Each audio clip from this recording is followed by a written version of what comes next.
The news hit like a thunderclap, not loud, but hollow. Rick Derringer, gone. Not past, not faded, gone. A man whose guitar lit stages on fire, whose fingers made sound feel like a revolution. Now silent. Fans didn't scream. They didn't cry out. They froze. Because when someone that loud disappears, the silence is deafening. It wasn't just another death. It was the collapse of an era.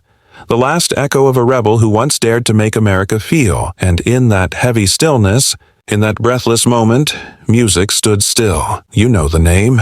You've heard the riffs, but who was Rick Derringer? Really, he was more than a guitarist. He was a storm in denim, a soul who didn't follow trends. He created them. When Rick stepped onto a stage, he didn't need pyrotechnics. His presence was fire. His guitar wasn't an instrument. It was his voice, his scream, his scripture. Born into the golden age of rock, Rick didn't just survive decades, he defined them. From rock and roll, Hoochie Koo, to producing with legends, He wasn't chasing the spotlight chased him. But behind the loudness, behind the image, was a man with depth few ever saw. He was meticulous in his craft, quiet in the green room, kind to crew members, soft-spoken. When the cameras were off, he didn't crave fame, he craved truth through sound.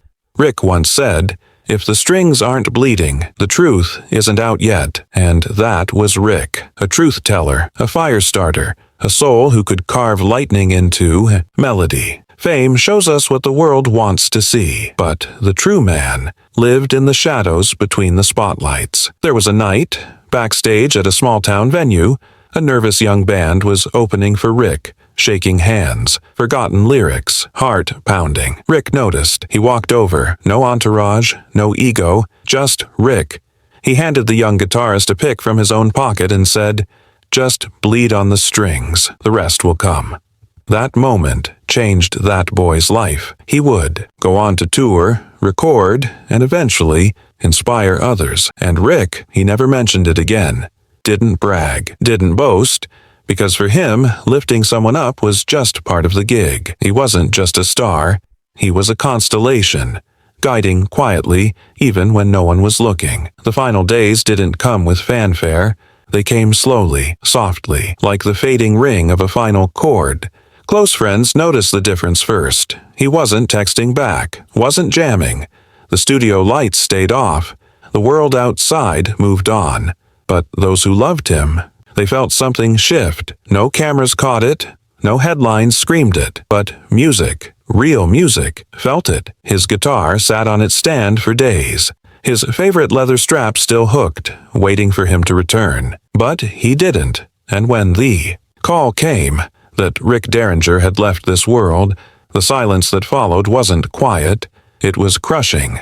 Because losing Rick wasn't just losing a man, it was losing a piece of sound itself. The strings still trembled, but the hands that made them sing were gone. It wasn't a red carpet, it wasn't a sold-out stadium, but it was packed. Friends, fans, legends, roadies, people from every corner of his story. They gathered, not just to mourn, but to remember. The chapel was simple, wooden pews, soft light, but on that day, it was more sacred than any stage Rick ever stood on. At the front, resting in quiet grace, was the man who once made thousands jump with a single riff, and near him, his guitar, silent, reverent, wrapped in flowers and memory. The speakers played softly, not the hits, not the loud ones, but the deep cuts, the songs that told his story. One lyric played over the silence. You never really leave when your music still breathes.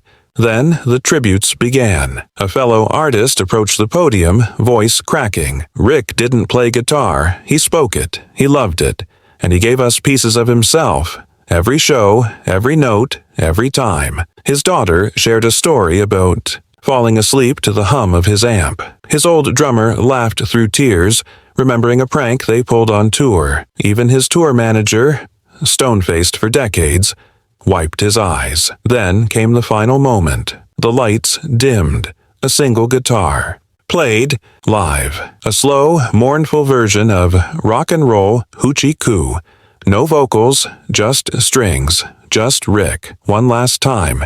And when that final note faded, no one clapped, no one moved, they just felt. Grief doesn't silence memories. Sometimes it amplifies them.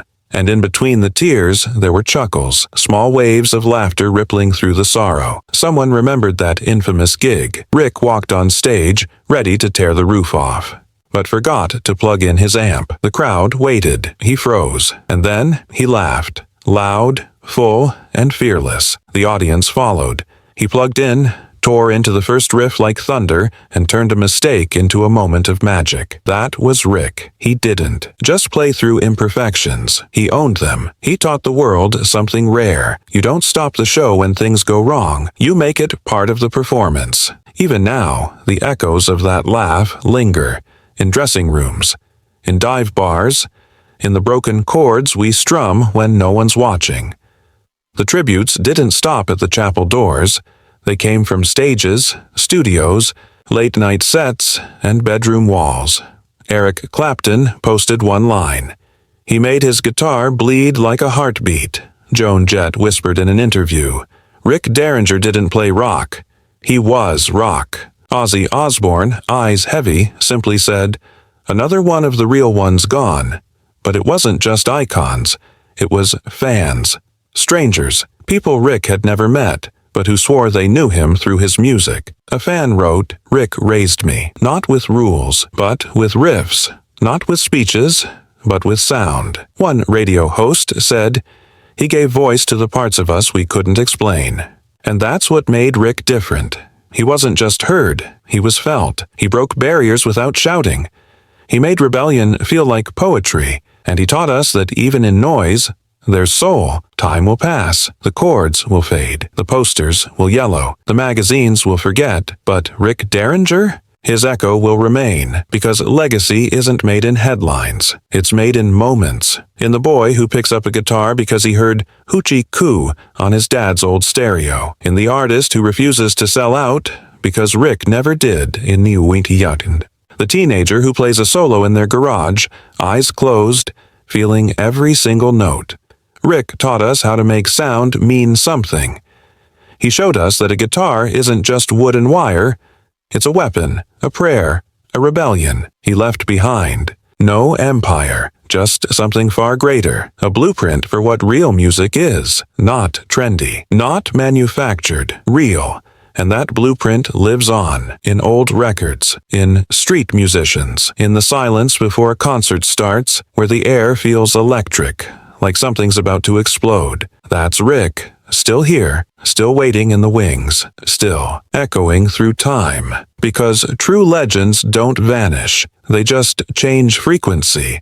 And if you listen close enough, somewhere in the static, he's still playing. They say death is final, but for some souls, final is just the next verse. Rick may be gone, but he's not missing. He's in the strings that bend a little too hard, in the vinyls that skip just right, in the bar where a kid nervously plays his first solo. He's in the voice of every dreamer who chooses art over ease, in every parent who passes down a record with shaky hands and a smile, in the quiet, yes, even there, because silence without Rick now means something. His story didn't end. It just became legend. So, if one night you hear a solo on the wind, or a chord that shakes you deeper than it should, don't ask where it came from. You already know, because some performers walk off stage, and others, they become the music itself. And Rick, he didn't just leave a mark, he became one. So, let the